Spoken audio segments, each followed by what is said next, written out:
Vou pegar esse texto aqui, que foi o texto base aqui do debate, que é Atos 16:30b, e a pergunta é: senhores, o que devo fazer para que seja salvo? Aqui nós estamos vendo uma pergunta individual. Ela é uma pergunta individual feita por uma pessoa, seja no caso aqui o carcereiro. Aí nós vamos olhar para o homem. Quando nós olhamos para o homem, nós podemos dizer o seguinte: ele perguntou: senhores, o que eu devo fazer para ser salvo? Ele, individualmente. A resposta foi a resposta que o apóstolo Paulo deu para ele. Agora, se nós analisarmos a pergunta no contexto humano da pergunta individual, e ele perguntar o seguinte: senhores, o que devo fazer para ser salvo? Se essa pergunta for uma pergunta generalizada, não for uma pergunta individual, aí nós podemos dizer o seguinte para a pessoa: nada. O que você pode fazer para ser salvo? Nada. Você, nada. Você não tem condições de fazer nada para ser salvo. Então, quando é uma pergunta individual, nós vemos que a pessoa não pode fazer nada para ser salvo. Por quê? Porque Efésios 2, do 1 ao 10, a Bíblia diz o seguinte, lá em Efésios: ele vos deu vida, estando vós mortos no vossos delitos e pecado. Lá em Colossenses, capítulo 2, do 12 ao 13, Colossenses capítulo 2, do 12 ao 13, diz o seguinte: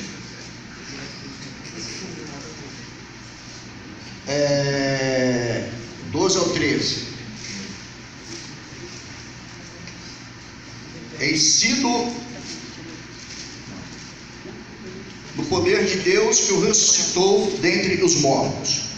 Aí eu pergunto para o irmão: como que uma pessoa, como que um ser, é 32ª pergunta, né? Como um ser morto pode fazer alguma coisa para ser salvo? Então eu só quero que esclareça essa situação aqui, essa situação específica, individualmente. Tem 2 minutos. Eu sinceramente fiquei com dificuldade de entender a pergunta. O senhor fez uma pergunta: como que... O carcereiro diz o seguinte: senhores, o que devo fazer para ser salvo? Sim. Se nós olharmos individualmente a pessoa, nós vamos falar nada. O homem não pode fazer nada para ser salvo. Não tem como fazer alguma coisa para ser salvo, porque Efésios diz que o homem está morto nos seus delitos e nos seus pecados. Aí eu pergunto: qual foi a ação na vida deste homem que levou ele a fazer esta pergunta para o apóstolo Paulo e Silas, que estavam ali presos em nome do Evangelho, e eles estavam glorificando e bendizendo o Senhor? Qual foi a ação do Espírito Santo? O que o Espírito Santo fez na vida desse homem? Bom, agora acho que clareou um pouquinho mais. Bom, eu só não tenho certeza quem foi que deu a resposta. Eu gosto de estudar a Bíblia, um pouco das entrelinhas, não vai fazer muita diferença, é só para dar uma... Mas eu fico sem saber se foi Paulo ou se foi Silas que deu a resposta do que teria que fazer, porque ele fez uma pergunta. Na Bíblia não deixa claro para quem. Ele perguntou: senhores. Então aqui não tem nome para quem ele perguntou, e também não tem nome de quem respondeu.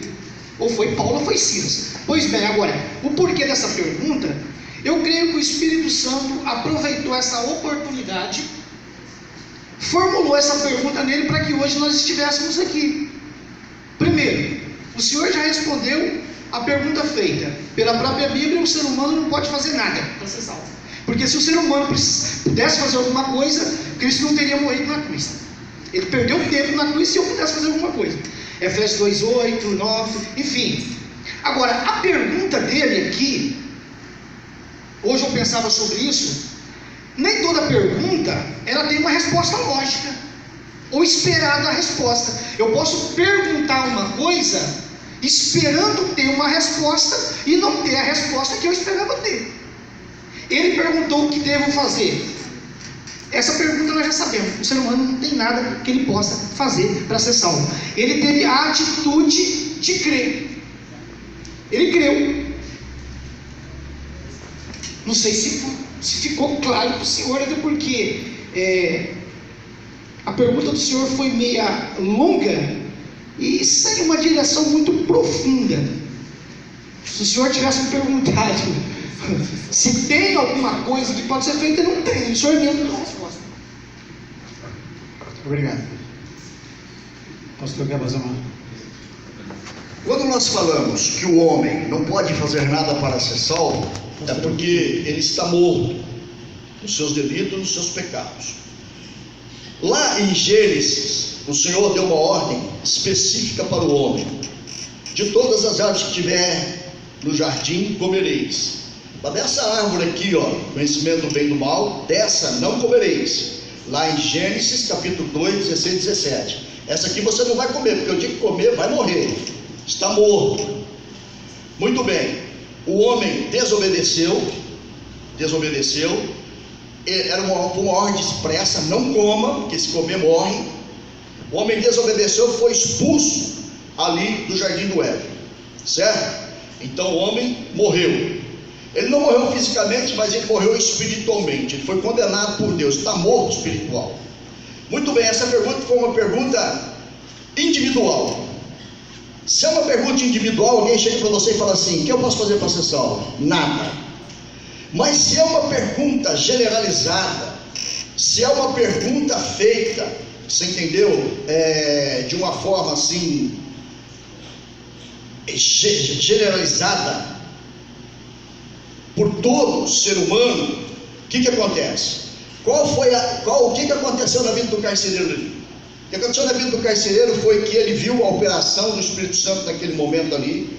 Houve ali um louvor, houve ali um culto naquele momento ali, naquela cadeia. A igreja estava presente ali, houve um culto, houve um terremoto. Naquele momento ali, a vontade do carcereiro era se matar. Ele ia se matar.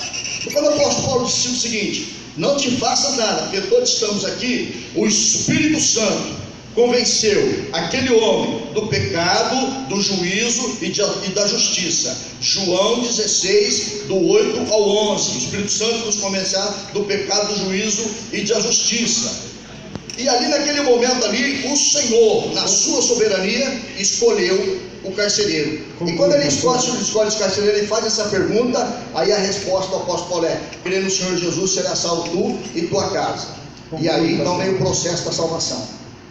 Desculpa, o evangelista Newton, ele vai perguntar ao João Paulo. E aí, João Paulo? Você não está nesse sorteio, não? João Paulo. Ela é duas, eu vou guardar uma que eu ainda acredito que na frente a gente vai se encontrar. Então eu vou repartir aqui, já que eu estou no meio de vocês dois, vai uma para ele, depois a outra para você. A pergunta está relacionada sobre um ato de fazer. O que devo fazer? Sabemos que fazer, não podemos fazer nada concreto. O ato de fazer aqui é abstrato, é crer. Como que você pega a fé? Como que você pega o que crê? É abstrato. Fazer é ato concreto. Então eu não posso fazer ato concreto. Baseado nisso, eu vou deixar uma para o senhor, a outra eu creio que vai ser para você. Eu posso ser claro na pergunta, né? O catolicismo apostólico romano, eles pregam e eles ensinam que é possível ao homem, mesmo que depois de morto, pagando-se indulgências ou missas, é possível amenizar o sofrimento e até mesmo alcançar uma possível salvação, segundo o catolicismo apostólico romano, doutrina deles. O senhor concorda com isso? É a primeira. E segunda, qual é a base bíblica que o senhor teria para refutar esse ensinamento com relação direto à salvação?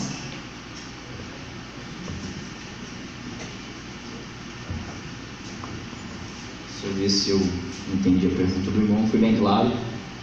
A pergunta é se há possibilidade de salvação após a morte. Por obras Por obras por indulgências, por entende? missas. Por obras meritórias. Seria por mérito meu. Entende? A Bíblia fala que a fé ela só se dá em Cristo Jesus. A Bíblia fala que Ele é o autor e consumador da nossa fé. Então, não tem como e a Bíblia vai descrever que após a morte segue-se o que? O juízo. Não há possibilidade de eu ter uma indulgência ou ter uma missa para a qual apagar ou diminuir o meu pecado.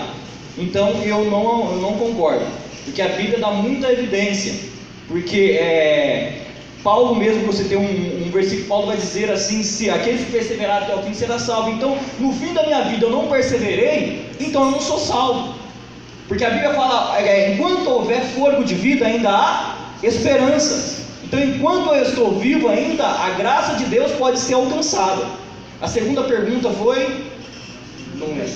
Texto bíblico que reforce essa não possibilidade de salvação ensinada pelo catolicismo. Glória a Deus. Os irmãos, abrem a Bíblia juntamente comigo aí. João capítulo 10, seu verso 9. Depois Atos capítulo 4, verso 12.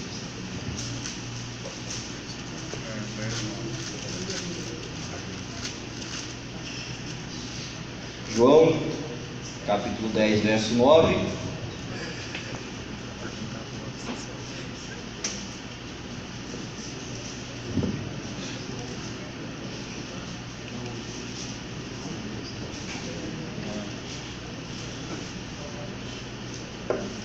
A palavra do Senhor vai nos dizer assim: eu sou a porta. Todo aquele que entrar por mim será salvo, e entrará e sairá e achará pastagem. Quem é a porta? Jesus. A Escritura vai dizer quem é o caminho. Jesus. Existe outro meio? Não. Existe outro caminho? Agora vamos em Atos. Atos, seu capítulo 4, seu verso 12.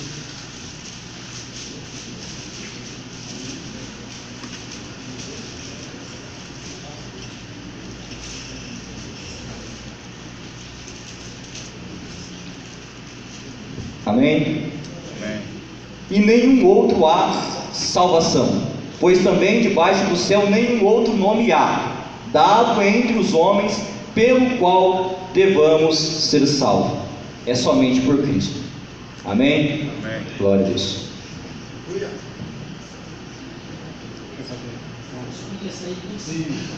Você tem 1 minuto. 2 minutos. Na verdade, irmãos, eu acredito que os irmãos estão entendendo o espírito do negócio. Aqui a gente não estamos aqui, pelo menos não é minha intenção para deixar nenhum deles aqui constrangido. Eu creio que isso vai sair daqui e vai chegar muito longe. Então eu dei ao irmão aqui, eu creio que ele deve ter entendido isso, porque eu não iria fazer uma coisa contrária, eu não ia chutar contra meu gol, né? Mas é uma oportunidade e ele foi muito feliz na sua colocação, porque a nossa intenção aqui é apresentar Cristo e o seu sacrifício como o único meio de salvação. Então eu acredito que vocês não têm dúvida com relação a isso, mas eu acredito que lá no Facebook alguém vai ouvir que não precisa pagar indulgência, que não precisa pagar missa, ou se pegar, vai perder o dinheiro. Então eu não tenho que contestar, simplesmente ele parabenizar pela boa resposta, principalmente de João 10, 9. Obrigado. Agora a última parte dessa primeira rodada, perguntas do presbítero Gilmar para o pastor Carlos Vilhena. Reverendo, a sua soteriologia está apoiada, alicerçada no monergismo ou no sinergismo? Esses assuntos técnicos eu não conheço, não. O negócio é falar sobre salvação. Entendeu? Esse negócio aí eu não conheço, não. Eu conheço a Bíblia, a palavra de Deus. Se você puder me explicar isso aí, eu te respondo. Seja específico aí, mais claro. Porque ele não entendeu, tem que ser mais claro. Então vamos especificar. o monergismo é a base doutrinária do calvinismo, as igrejas reformadas e muitas igrejas batistas. A palavra monergista ou monergismo significa trabalhar só, aonde crê que Deus, simplesmente Deus e unicamente Deus é que trabalha em prol da salvação do homem, e o homem não faz nada para isso. É a base calvinista das igrejas reformadas e muitas igrejas batistas. O sinergismo crê que Deus trabalha isso é com o homem. O homem tem a sua participação na salvação. Para o monergista, Deus trabalha só para salvar o homem. Para o sinergismo, Deus trabalha em cooperação com a obediência do homem. Agora ficou claro, agora eu estou sabendo o que é esse negócio aí. Muito bem. Eu não sou nem calvinista e nem arminiano. Nem isso aí que o irmão falou e nem nada disso aí. Meu negócio aqui é a Bíblia, é a palavra de Deus. E mediante a palavra de Deus, se o que eu colocar aqui está enquadrado no calvinismo ou no armenismo, ótimo. Se o que eu colocar aqui agora está enquadrado nesses dois, tudo bem. Mas eu reconheço a soberania de Deus. A soberania de Deus, ela é indiscutível para poder salvar o homem. Soberania de Deus. O que significa soberania? A soberania, ela está aplicada como autoridade suprema que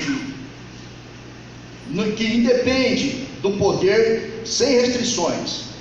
Teologicamente, soberania significa controle e domínio absoluto de Deus sobre tudo. Assim, Deus está além e acima de toda força ou poder ou autoridade. Então eu acredito, mediante a palavra, mediante a Bíblia, que a salvação é pela soberania de Deus. E pela soberania de Deus, a Trindade age na salvação. O irmão colocou bem ali. Deus executou o plano, o Espírito realizou o projeto, e o Espírito Santo, ele faz com que esse projeto é aplicado, essa soberania de Deus, a salvação é aplicada no coração do homem. Quando eu disse que o homem não pode fazer nada para ser salvo, não pode mesmo, porque a salvação, ela é um milagre. A salvação é ressuscitar alguém dos mortos, e mortos não tem livre-arbítrio para nada. Morto não pode fazer nada, a não ser Deus ter misericórdia dele, e olhar para ele e salvá-lo. Um minuto, né? Bom, de acordo com a sua dissertação, o senhor é monergista, calvinista. Agora eu sei que é monergista. Ele crê que Deus age sozinho para salvar e o homem não tem participação alguma. A Bíblia vai dizer em João 3,16: porque Deus amou o mundo de tal maneira que deu seu Filho unigênito. É o trabalhar de Deus, deu seu Filho. Gálatas 4,4 diz que Deus enviou o seu Filho. Então Deus deu. Agora vem a parte humana. O homem tem que fazer alguma coisa para ser salvo. A parte B de João 3,16 diz: para que todo aquele que nele crê tenha vida eterna. Então, a Bíblia vai nos levar para o sinergismo, isso é, Deus trabalha em cooperação com a reação do homem, obedecendo ou desobedecendo. João 3,16, que é textual, é o pilar disso. A parte de Deus é deu seu Filho, a parte do homem é crer. E no crer tem muita coisa inserida junto. Então, irmão, na questão de dizer, quando ele diz da soberania de Deus, o que ele quer dizer para os irmãos é que o homem não faz nada para ser salvo, é que Deus que faz tudo. Se for assim, todo mundo vai para o céu, ou então todo mundo vai para o inferno. Deus, ele não vai mandar ninguém para o inferno pela sua própria vontade. A pessoa vai para o inferno por causa da sua atitude. Ninguém vai para o céu simplesmente por causa de um ato de soberania de Deus. Vai para o céu se for obediente à palavra. Céu e inferno está relacionado às atitudes em relação à obediência ou desobediência à palavra de Deus. Pastor, o senhor tem 1 minuto para a tréplica. Deus não vai mandar ninguém por inferno. Deus já colocou o homem no inferno. Quando a ira de Deus é manifesta ali no jardim do Éden, o homem foi expulso da presença. Vamos olhar humanamente falando. Vamos trazer a salvação para o espiritual. O homem criou inimizade contra Deus ali no jardim do Éden. Se comerdes desse fruto, certamente morrereis. O salário do pecado é a morte. Mas nós não estamos falando dessa morte física. Nós não estamos falando dessa morte que todos nós, se Deus quiser, ninguém aqui vai passar, porque Jesus vai voltar logo, amém? Mas se Jesus não voltar, nós vamos morrer. E quando nós morrermos, nós vamos ressuscitar no último dia. O homem já está no inferno, já está condenado. Deus não vai colocar ninguém no inferno pela atitude do homem. Quando o homem pecou ali no jardim do Éden, ele já ganhou a ira de Deus sobre a sua vida. Então todo homem já está condenado. Por isso que a Bíblia diz: vós estáis mortos nos seus delitos e nos vossos pecados.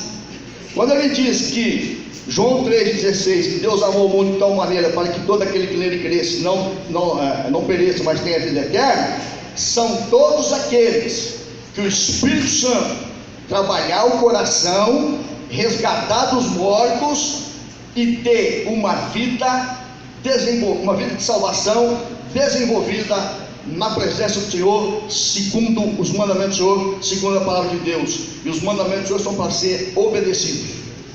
Obrigado, pastor. Nós vamos.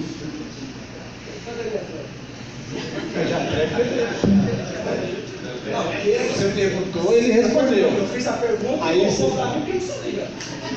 Não, então, você fez a pergunta, o senhor fez a pergunta, ele respondeu. O senhor não sabia a pergunta, não sabia o texto técnico que ele colocou. Não, e depois ele fez a pergunta e o senhor respondeu. Eu não estudo nem calvinismo nem arminiano. Eles não escreveram a Bíblia, quem escreveu a Bíblia foi o Espírito Santo.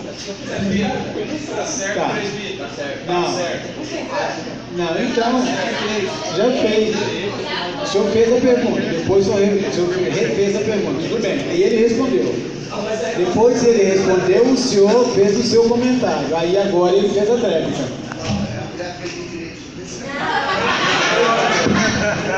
Agora o diácono João, ele também gostaria de falar alguma coisa a respeito. Fica à vontade, querido, 1 minuto, por favor. Senão a gente não sai daqui hoje. Irmãos, gostei muito disso. Agora o trem vai esquentar aqui, viu, irmão? Não, eu só quero fazer um comentário a respeito ao... Qual é o nome dele primeiro? Carlos. Ele falou que no sentido todos os seres humanos estão mortos no seu pecado. Sim, as escrituras sempre falam disso. Mas a Bíblia também vai descrever, que ele citou em João 3,16, que ali é por algumas pessoas, não é todo mundo que Deus deu a oportunidade de ser salvo. Então quero citar alguns outros textos que vai descrever muito sobre a universalidade da salvação, que é para todos. Os irmãos abrem comigo aí em Timóteo, 1 Timóteo,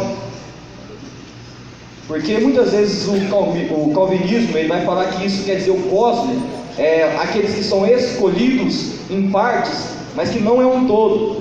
Mas em 1 Timóteo, seu capítulo 3 e seu verso 10, diz: pois para isso é que trabalhamos e lutamos, porque esperamos no Deus vivo, que é o Salvador de alguns escolhidos, de todos, os homens, principalmente dos fiéis, aqueles que permanecem depois que recebeu a graça, daquele que teve sua vida transformada. Outro texto, lá em Tito, capítulo 2, seu verso 11.